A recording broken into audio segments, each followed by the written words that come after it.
En esta técnica de congelación, palabra clave es que voy a utilizar algo que se conoce como criostato, que mencionamos que es un microtomo de congelación. Y finalmente, ¿para qué va a servir esta técnica? Pues para un diagnóstico rápido de material patológico. ¿Vale? ¿Ok? Si me voy a la siguiente técnica, espérame tantito, yo creo que te voy a poner...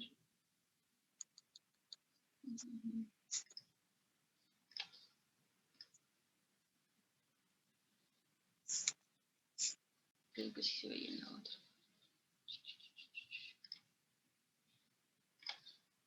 Vale.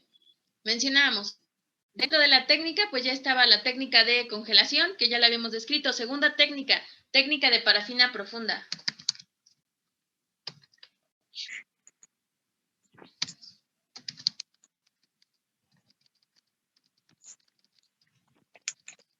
Ojo, en la técnica de parafina profunda, ¿cuántos son los pasos que voy a realizar? 1, fijación, y te voy a dar palabras clave de cada paso, ¿ok? 2, deshidratación. Paso 3, mencionamos que sería la aclaración. Paso 4, ¿cuál sería tu paso 4? La impregnación. Ajá. Paso 5, vamos a tener lo que se conoce como inclusión. Y paso 6, vamos a tener lo que se conoce como solventes de parafina y rehidratar. Y rehidratación, parafina. ¿Ok? Paso 4, 6. Palabras claves que debes de recordar. En el caso de la fijación, pues mencionamos que puede ser por sustancias físicas o sustancias químicas, ¿vale? Ahorita más adelante voy a hablar más de ellas, solo para que lo tengas en cuenta.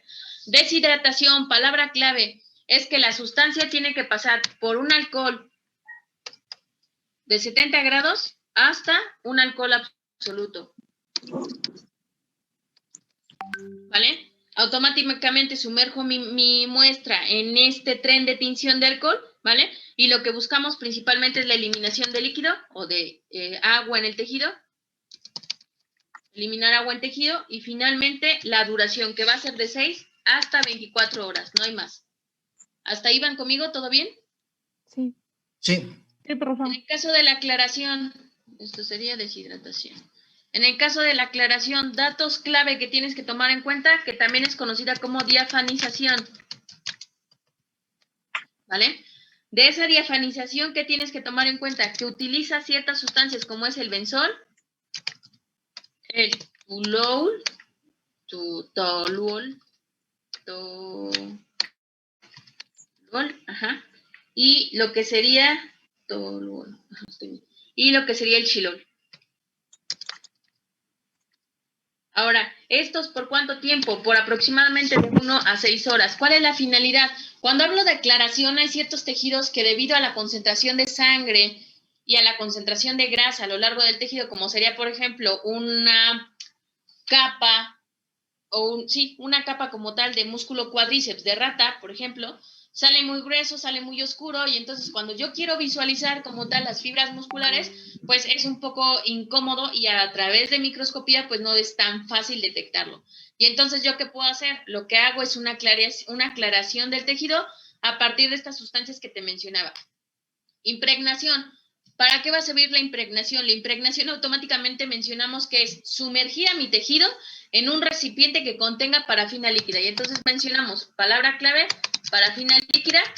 Y esta parafina líquida normalmente tendría que estar a una temperatura de 60 grados para que pueda impregnar bien.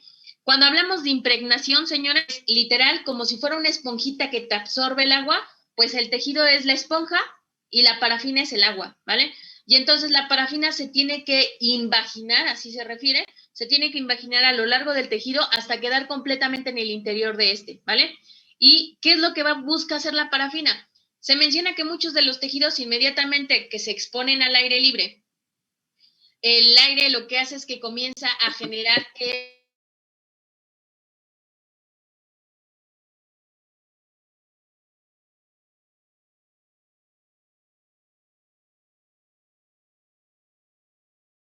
la masa del tejido, que a la hora de palparlo se hace como si fuera una bolsa de agua, ya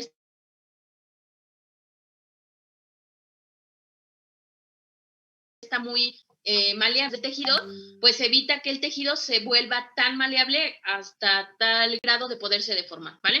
Y entonces mencionamos, en el caso de la impregnación, ¿cuánto tiempo requiero para que se pueda impregnar bien mi muestra? De 30 minutos, aprox, hasta 6 horas. ¿Hasta ahí vas conmigo? Sí.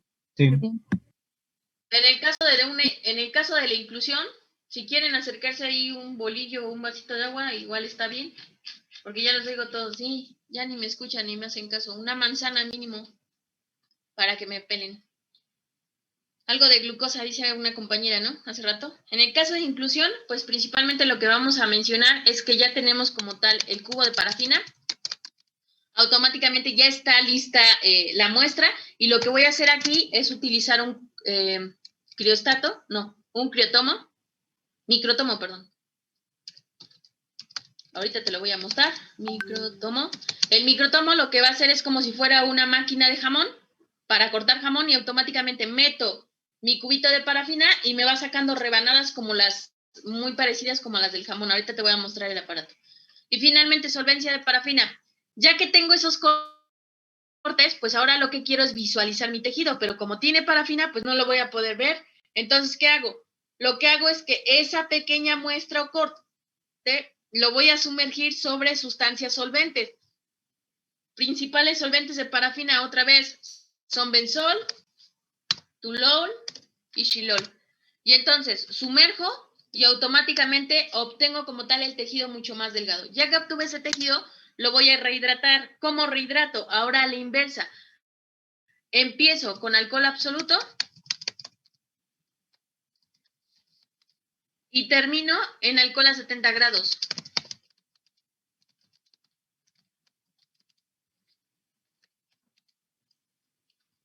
¿Vale?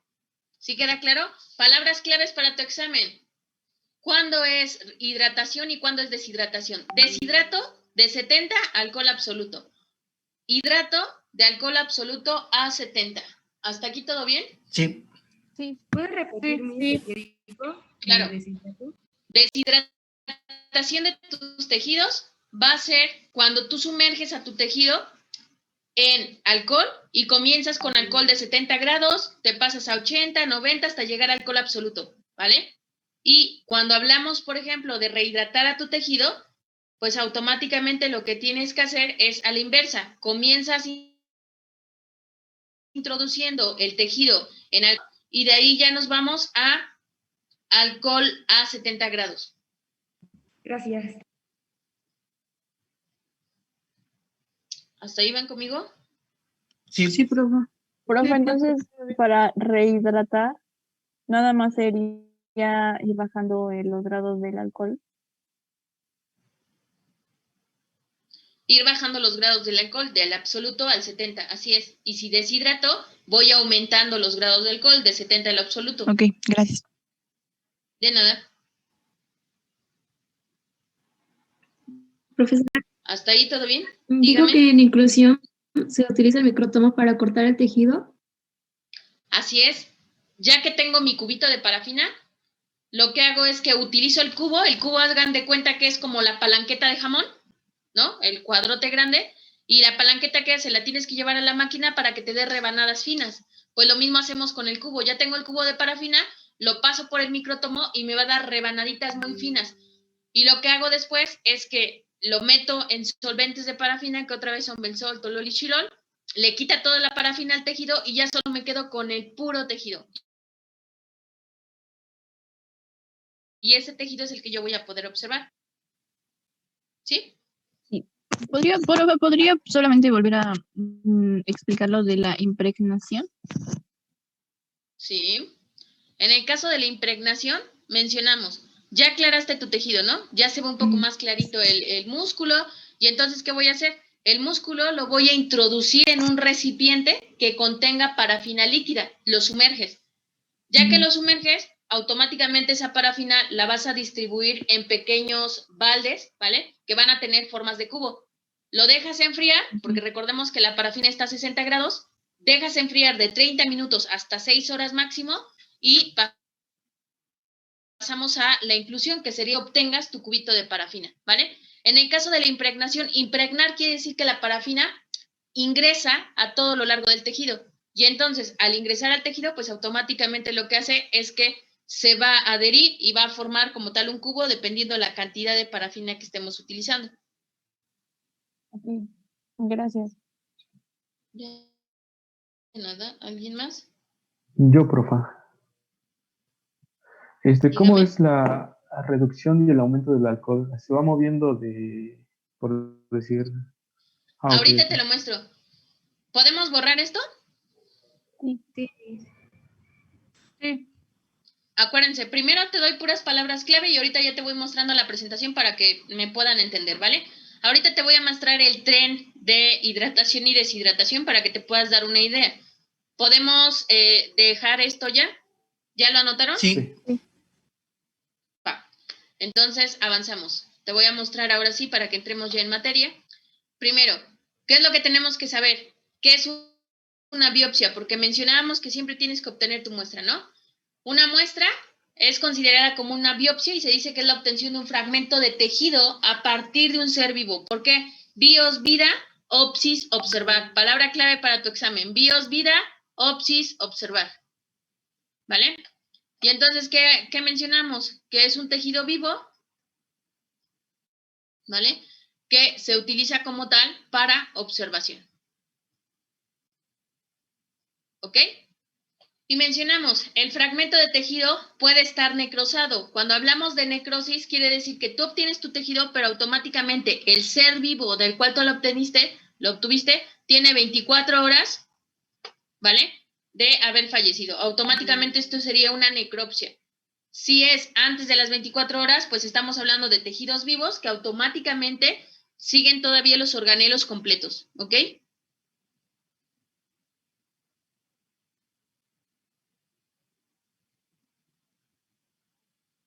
¿Puede volver a repetirlo? Claro. Bios, vida, opsis, observar. Cuando mi tejido está o se obtiene de un ser vivo como tal, aunque esté anestesiado, sigue el ser vivo. Entonces es una biopsia. Pero si el paciente deja de tener signos vitales, deja de respirar, automáticamente fallece y pasan 24 horas de fallecido, ese tejido ya es un tejido muerto. Y por lo tanto, si tú obtienes una muestra de ese tejido, lo que estás obteniendo es una necropsia. Necros de muerto, ¿vale? Profesora, entonces, Dime. al momento de morir solamente se tiene 24 horas para poder seguir llamándolo como biopsia. Sí, porque se menciona que inmediatamente que falleces, pues el ser humano digamos que deja de respirar, pero algunos órganos como son los pulmones todavía siguen funcionando. Incluso cuando nosotros hablamos del sistema nervioso central, ustedes han escuchado lo del rigor mortis, que está el cadáver, todavía no pasan 24 horas y si tú llegas a pinchar, no sé, algún vientre muscular, el cadáver puede generar un movimiento. No sé si han visto incluso en las redes como el cadáver de un decúbito supino que sería acostado, inmediatamente se levanta y queda sentado, ¿no? Y dicen que está vivo, no está vivo. Son respuestas reflejas que se están generando porque el paciente acaba de fallecer, pero está dentro de las 24 horas que son vitales para que todos los demás órganos dejen de funcionar. Aunque el paciente esté muerto, hay algunos que lo dicen incluso cuando, bueno, ya les tocará estar en anfiteatro, cuando nosotros estábamos de apoyo en anfiteatro de anatomía en la facultad, si llegaba, por ejemplo, el cadáver en menos de 24 horas al anfiteatro, pues automáticamente tú sientes y el tejido está muy caliente. Parecería que el paciente todavía tiene flujo sanguíneo a lo largo del cuerpo humano y que ese flujo está completamente bombeando. Y entonces se menciona, ¿cómo es posible que esté muerto si todavía se siente calor humano? Porque no han pasado 24 horas aún. Pasando 24 horas, se menciona que todos los tejidos comienzan a perder funciones y automáticamente, pues ya, aunque tú obtengas un tejido de ese órgano muerto, pues las células ya van a estar completamente en autólisis. Autólisis sería destrucción de las células, o citólisis, que también lo han escuchado así, cito de célula, lisis de destrucción. Y entonces, pasando las 24 horas, ya ese tejido está muerto. Se dice incluso que antes de las 24 horas, el músculo, por ejemplo, todavía tiene reservas de calcio. Lo mismo, si tú llegas a generar un estímulo muy fuerte, el paciente puede realizar un movimiento que pareciera que está vivo, como sería una flexión de rodilla completa o una elevación de pierna completa. Y repito lo mismo, no quiere decir que esté vivo, sino que los organelos que se encuentran en la zona aún tienen aporte de oxígeno y de calcio que favorece la contracción muscular y por eso está teniendo este tipo de respuesta. ¿Queda claro? Sí. Sí. Sí. ¿Podemos avanzar? Sí. Bien.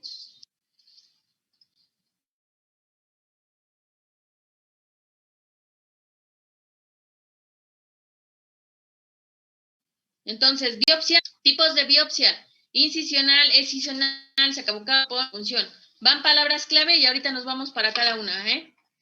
Palabras clave para su examen. Incisional, palabra clave es que genera corte de tejido lesionado. ¿Vale? Ahora, si me voy al excisional hace referencia a extirpar, ¿vale? Esa va a ser tu palabra clave. Y entonces mencionamos que cuando nosotros realizamos una biopsia por extirpación, normalmente son los casos de papilomas, o el caso de nevos. ¿Qué son los nevos? ¿Alguien sabe? Lunares. Exacto, ¿vale? Yo tengo uno, maestro. ¿Y cómo se sabe si el lunar es malo o bueno? No afecta a nervios musculares o Aparte, huesos. No. en los nevos tienes una mnemotecnia que se conoce como A, B, C y D, ¿vale? A, de asimetría. B, de bordes. ¿Vale? C, de color. Y D, de diámetro. Y C y D, E. E de evolución. ¿A qué hace referencia con esto? ¿Cuándo voy a obtener yo una biopsia de nevos? Porque como bien dice el compañero, yo tengo lunares y no porque tenga lunares pues le voy a hacer una biopsia, ¿están de acuerdo? ¿Cuándo voy a hacer una biopsia de nevos? Cuando el lunar esté simétrico, es decir, que hay lunares que crecen como deformes y a todos lados y no crecen redonditos. Esos que crecen deformes son de cuidado. Aquellos que tienen bordes muy gruesos, que se ve como muy sobresaliente del tejido, igual hay que tener cuidado y hay que explorar constantemente. Si la coloración es un negro muy intenso, igual posiblemente ahí se esté generando ya una alteración de queratina en la piel y entonces tenemos que hacer una observación. Diámetros, si el diámetro del lunar se dice que hay diámetros muy amplios y conforme pasa el tiempo, que sería la evolución, sigue creciendo, es decir, el compañero se dio cuenta que tenía el lunar a los 10 años y ahorita que va a la carrera ya el lunar se ha expandido bastantes centímetros, pues eso habla de que el lunar tiene características propias que son necesarias de estarse explorando. Y para dicho estudio, pues lo que mando es una biopsia, a ver qué está pasando con ese nevo que tiene una simetría rara, bordes gruesos, una coloración muy intensa, diámetro amplio y que día con día o mes con mes va aumentando su crecimiento. Algunos de estos nevos con características como las que les acabo de mencionar, pues se refiere que comúnmente pueden estar relacionados con cáncer, ¿vale? O con la presencia de alguna tumoración, siempre y cuando cumpla con estas características, ¿vale? Si me dices que asimétricamente es raro, pero no tiene bordes raros, no tiene color raro, no crece cada día, no hay un diámetro bastante amplio, no pasa nada, es un simple lunar y ya está. ¿Sí queda claro? Sí. Vale. Si nos vamos al sacabocado, ¿cuál es la palabra clave para el sacabocado? Mencionamos que genera una resección de fragmentos. Resección de fragmentos. ¿Vale? Y entonces, ¿qué es lo que pasa en esta? Pues normalmente lo utilizo para úlceras y para tejidos infiltrados.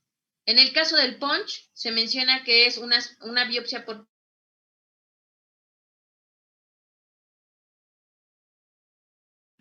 función y lo que utilizamos nosotros en... Profa, no se No escucha puede bien su volver. audio. Sí, cortó. Está cortando. Sí. ¿Ya me escuchan? Sí. Sí, ya. Gracias. Ya, Voy. Espérenme. Ya está. ¿Ahí me escuchan un poco mejor? Sí, está mejor ahí. Sí,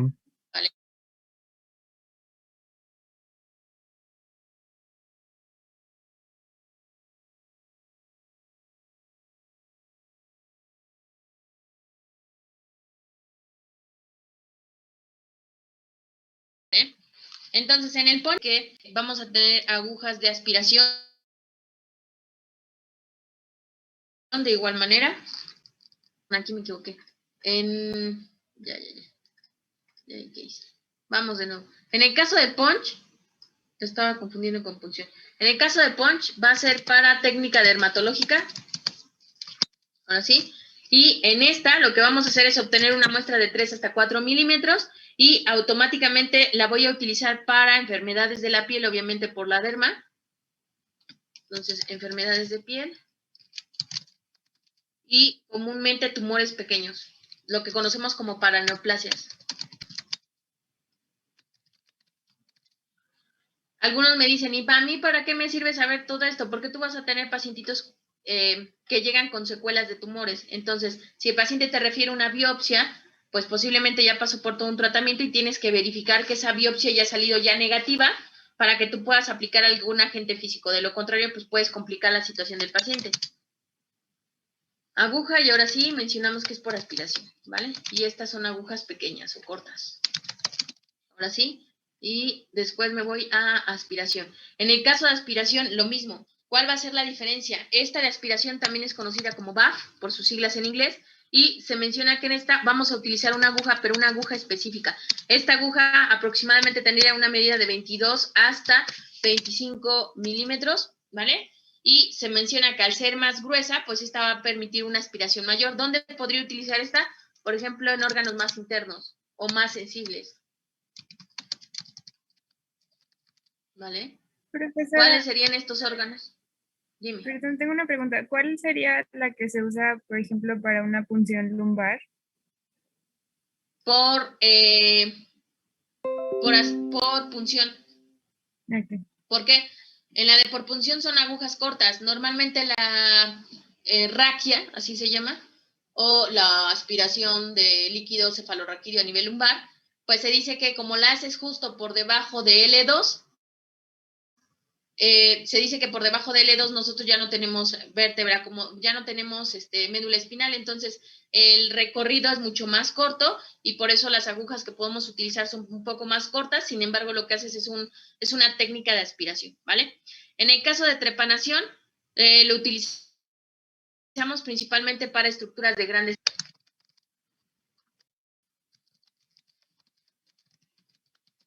¿Vale? Y automáticamente mencionamos que se utiliza, en este caso, trépanos o taladros. Pero taladro médico, no taladro de casa, ¿ok? A cielo abierto, ahorita la vamos a ver, o transoperatoria, es simplemente tener al sujeto vivo y anestesiado, exponer los órganos y tomar una muestra de ahí. Por raspado, legrado o exfoliado, normalmente la de por raspado mencionamos que hay un arrastre mecánico del tejido con curetas.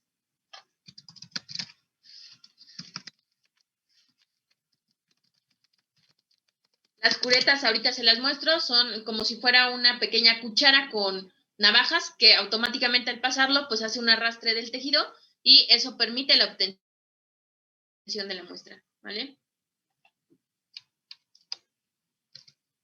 Y en el caso de las combinaciones, pues puede ser cualquiera de estas, pueden ser dos incluso, y nos faltaría un tipo de biopsia. ¿Cuál nos faltaría aquí en esta lista?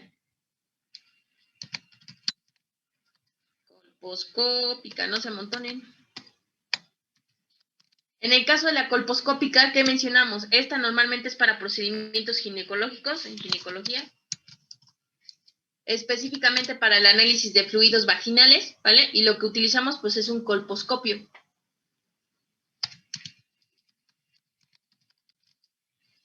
Nada más. ¿Ya está? ¿Podemos avanzar? profesora, yo tengo una pregunta. Dígame. En la de aspiración, ¿es BAF con doble F o con doble A? Doble A, perdón, sí. Ok. Profa, ¿cómo dijo que era a cielo abierto o transoperatoria? Ahorita te la voy a mostrar. El paciente tiene que estar anestesiado. BAF. Ajá. BAF y serían agujas de 22. 22 a 25. Es que como voy anotando, ya si ven algún error me indican y ya está, ¿vale? Esto te lo quito. En el caso de asilo abierto, ahí está, ¿vale? Mencionamos que automáticamente lo que usamos es que el paciente tiene que estar anestesiado.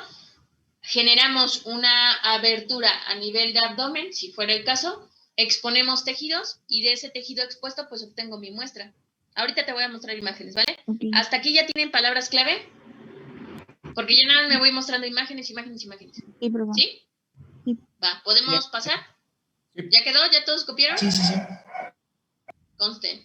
Preguntas clave de acá, ¿eh? Va. Esto es una incisional que mencionamos. Corte del tejido lesionado. Aquí está mi tejido. Lo que voy a hacer es un corte pequeño justo de esta zona. ¿Ya vieron esto como un negrito? Es automáticamente una paciente, le extirparon mamas, es un cáncer mamario, se extirpa, sin embargo, hay células que pueden migrar a través de sangre y se menciona que esa migración también se debe en causa a la aplicación de ejercicios. Estas pacientitas normalmente son pacientes de fisioterapia, pero hay que tener mucho cuidado. Si tú le vas a mandar una serie de ejercicios, procura asegurarte de que la paciente ya haya completamente superado el cáncer, ¿vale? Porque de lo contrario,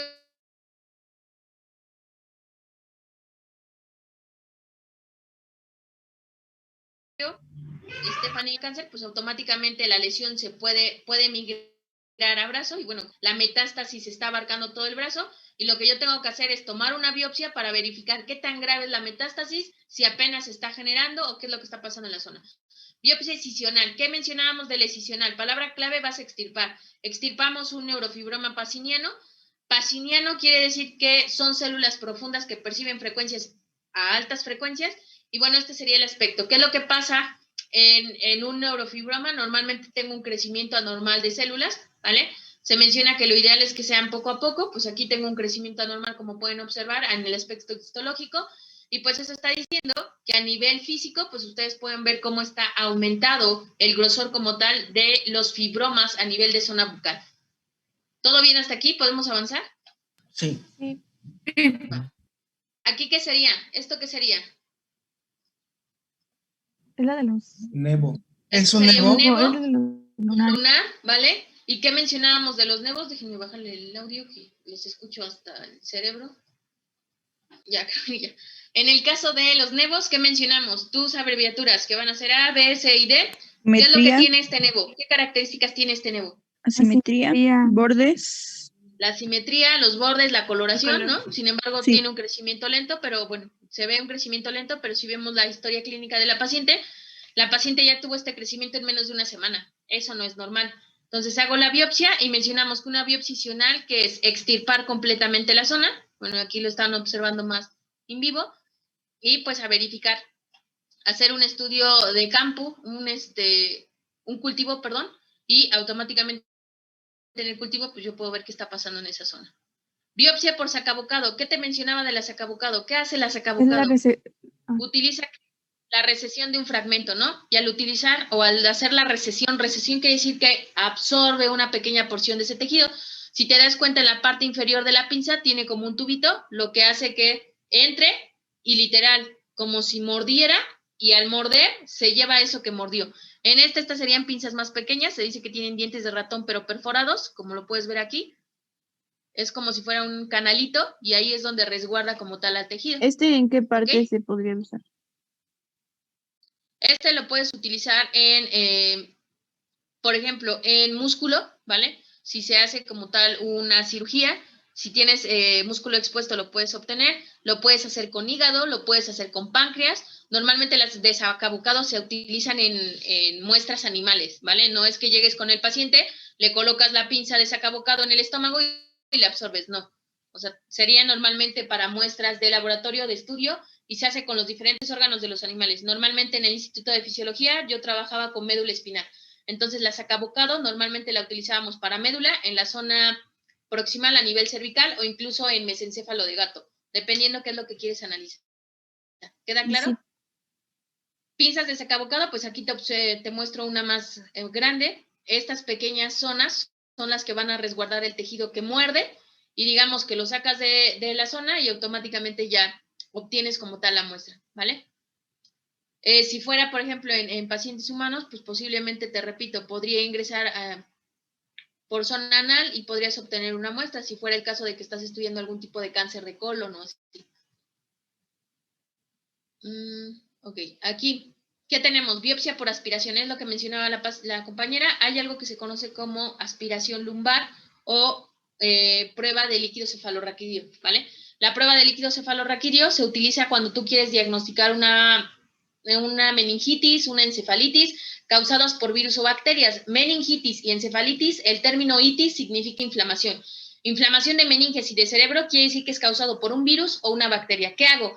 Me voy a obtener líquido cefalorraquídeo y yo puedo observar coloración, presencia de proteínas, presencia de virus, presencia de sangrado en líquido cefalorraquídeo, y eso me daría información de qué es lo que está pasando con el paciente. Si se dan cuenta, en la de aspiración mencionábamos, las agujas que se utilizan son un poco más cortas, más delgadas, porque el tejido graso que tengo que pasar es poco. Además, la aspiración lumbar, la punción lumbar se hace por debajo de la vértebra L2. Igual me preguntaban, ¿y a mí qué me importa que hagan eso? Si la enfermera o quien esté tomando la muestra se equivoca y la punción la hace por encima de L2, paciente que seguro lleva a tu práctica clínica. ¿Por qué? Porque esa paciente se queda sin movimiento en miembros inferiores. Si la lesión fue parcial, sale en silla de ruedas del hospital, llega contigo, le da su terapia, tratamiento, chalala, trabaja así sistema nervioso central y regresa a la normalidad. Pero si la lesión fue muy grave, paciente que posiblemente ya no vuelva a caminar, ¿vale? Por eso es importante que sepas dónde hicieron la biopsia. A lo mejor la paciente dice, me pincharon en la espalda y después ya no pude caminar. ¿Qué pasó ahí? Pues tú ya tienes que saber que hicieron una biopsia por aspiración o una raquia, que es inyectarle anestesia para que pueda dar a luz, y no inyectaron en la zona correcta y por eso es tu paciente. Vamos a salir, ingresamos, por favor, se nos acaba el tiempo, gracias.